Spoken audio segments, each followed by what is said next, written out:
ছুটির দিন শনিবারে আন্তর্জাতিক বাণিজ্য মেলার বিস্তারিত জানাতে মেলা প্রাঙ্গণ থেকে আমাদের সাথে সরাসরি যুক্ত হয়েছেন সহকর্মী রিফাত তাসনুভা। রিফাত, গতকাল ছুটির দিনও বেশ ভিড় ছিল ক্রেতার দর্শনার্থীর। আজ তো বেলা গড়িয়েছে, কেমন দেখছেন ভিড়? পাশাপাশি শুধু কি ভিড়ই নাকি বেচাকেনাও বেশি হচ্ছে? কোন পণ্য বেশি বিক্রি হচ্ছে জানাবেন বিস্তারিত। সাথী, আসলে একটি বিষয় বলে রাখি, আমাদের রাজধানীবাসীর ঘুরতে যাওয়ার জায়গার কিন্তু খুবই অভাব এবং আমরা উৎসবপ্রিয় জাতি হলেও আমাদের উৎসবের কিন্তু খুব একটা বেশি উদযাপন যে আমরা বলি সেটা কিন্তু অনেকটা রেস্টুরেন্টের আমরা যাই, খাই পরিবার পরিজন নিয়ে।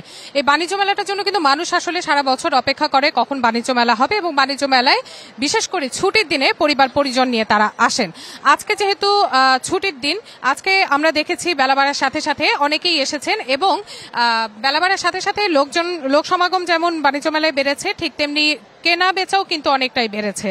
কিন্তু বরাবরই আমরা একটি জিনিস দেখি, ক্রেতা দর্শনার্থী যারা আসেন, বিশেষ করে কিনতে যারা আসেন পণ্য, বিভিন্ন পণ্য কিনবেন এরকম একটি আগ্রহ নিয়ে তারা আসেন।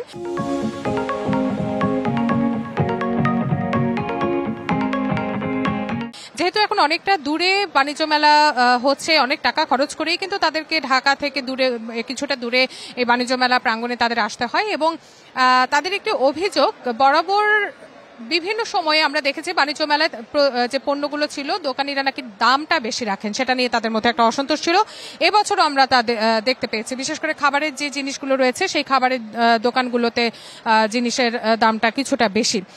আমরা দেখেছি বিভিন্ন দোকানে এমন কিছু নাম দেওয়া হয়েছে, চায়না কালেকশন দেওয়া হয়েছে, কিন্তু চায়না কালেকশনে আসলে চাইনিজ কোনো জিনিস নেই, সেখানে দেশীয় পণ্য রয়েছে। আমরা দেখেছি জামদানি হাউসে কোনো জামদানি শাড়ি নেই, সেখানে রয়েছে মেশিনের জামদানি। আমরা দেখেছি কাশ্মীরি আচারের দোকানে আসলে কাশ্মীরি কোনো আচার নেই, সেখানে দেশীয় তৈরি বিভিন্ন আচার রয়েছে, কিন্তু সেটির আকাশচুম্বী দাম।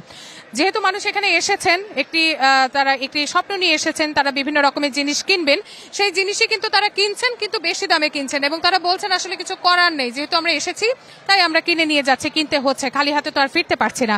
এই জিনিসটা কিন্তু তাদের মধ্যে কাজ করছে। তবে বিক্রেতারা বলছেন ক্রেতাদের সংখ্যা বাড়ায় তারা খুশি। তো এই কিন্তু ছিল আমার কাছে থাকা মেলা প্রাঙ্গণ থেকে সবশেষ খবরাখবর। সাথী, ধন্যবাদ রিফাত।